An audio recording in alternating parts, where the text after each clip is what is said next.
Hello दोस्तों, आपका स्वागत है मेरे इस यूट्यूब चैनल पर। दोस्तों, आज मैं आपके लिए आपकी खिदमत में एक और नए इंटरेस्टिंग टॉपिक पर वीडियो पेश करने जा रहा हूं। सो आई होप ये वीडियो आपको ज़रूर पसंद आएगी। सो प्लीज़ इस वीडियो को बिना स्किप किए लास्ट तक देखना। तो चलिए बिना किसी वक्त ज़ाया किए हुए आज की वीडियो की शुरुआत करते हैं। दोस्तों, 2021 का साल ग्लोबली बिजनेस एवं इंटरनेशनल ट्रेड के लिए काफ़ी दिक्कतों से भरा हुआ साबित हुआ, क्योंकि इसमें 3 मुख्य कारण हैं। एक तो कोविड-19 की वजह से विश्व भर में लगे लॉकडाउन की वजह से, दूसरा एवर गिवन नाम का जहाज़ जिसके बारे में आपने सुना होगा, इसके बारे में मैंने वीडियो भी बनाया था कि जो सुएज कैनाल में फंस गया था, जिसकी वजह से समुद्री यातायात रुक जाने से, सप्लाई चेन में अवरोध होने से लाखों करोड़ों अरबों का कारोबार थोड़ा अस्त व्यस्त हो गया, उथल पुथल हो गया। और तीसरा हम बात करेंगे इस वीडियो में एवरग्रांडे नामक चाइनीज़ इंफ्रास्ट्रक्चर कंपनी की वजह से, जो जिसे कहते हैं ना कर्ज के पहाड़ों के तले इतनी बुरी तरह से फंस गई है, कर्ज के दलदल में इतनी बुरी तरह से फंस गई है कि इसकी वजह से चीन के इंफ्रास्ट्रक्चर जो सेक्टर है वहाँ मंदी भी आ सकती है और इसका डायरेक्ट इम्पैक्ट ग्लोबल ट्रेड पर भी हो सकता है।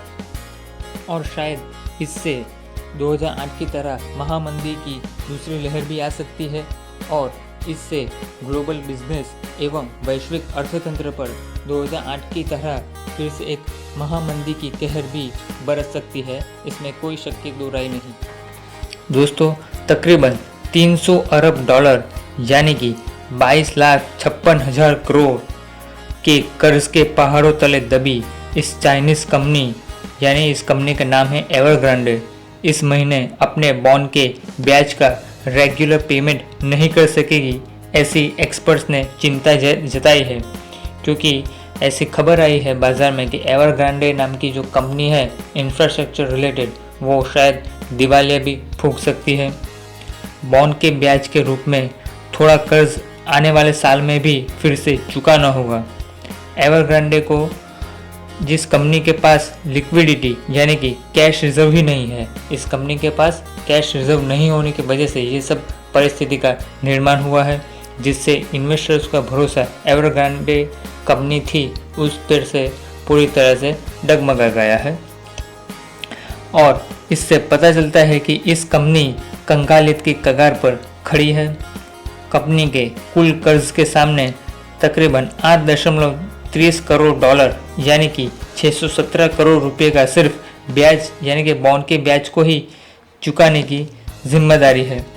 अगर उसमें निष्फल जाती है, यानी कि वो कर्ज नहीं चुका पाती बॉन्ड के ब्याज के रूप में उसके इन्वेस्टर्स को, तो यह कंपनी डिफ़ॉल्ट भी हो सकती है, यानी कि दिवालिया भी हो सकती है।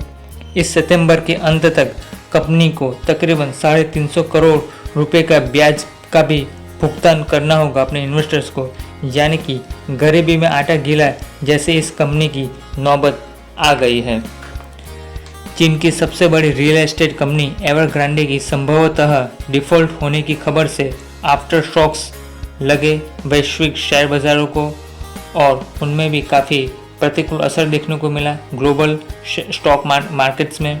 अगर चीन के रियल एस्टेट मार्केट में यह कंपनी अगर सही मायनों में, यानी कि जिसे कहते हैं ना कि अगर वो डिफ़ॉल्ट हो जाती है, दिवालिया हो जाती है, तो विश्व में आर्थिक मंदी आने की खतरे की घंटी बज सकती है।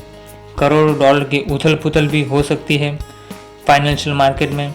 इससे मेटल्स और स्टील्स की मांग में भी कटौती होने की वजह से उनसे जुड़ी मेटल्स या स्टील से रिलेटेड जो भी कंपनी है उसके शेयरों में करोड़ों का नुकसान हो सकता है इन्वेस्टर्स को।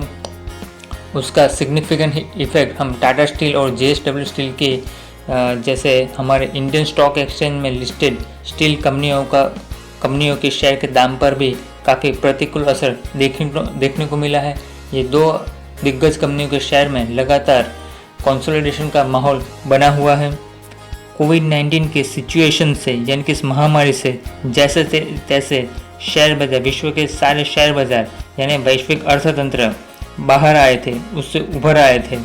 तो ऐसे में डिफ़ॉल्ट होने की खबर से वैश्विक अर्थतंत्र फिर से महामंदी की महामारी के फिर से एक बार 2008 की तरह फिर से चपेट में आ सकता है। एवरग्रांडे के साथ दूसरे पायदान पर है चीन के अंदर वो कंपनी है, वो भी एक बड़ी रियल एस्टेट कंपनी है जिसका नाम है सिंक। उनके ऊपर पर भी यानी कि सिंक कंपनी के ऊपर भी खतरों के बादल मंडरा रहे हैं। इस सिंक कंपनी के शेयरों में रिकॉर्ड ब्रेक एक ही दिन में तकरीबन 85% तक घटकर उनके दाम सिर्फ 50 सेंट ही हो गए थे।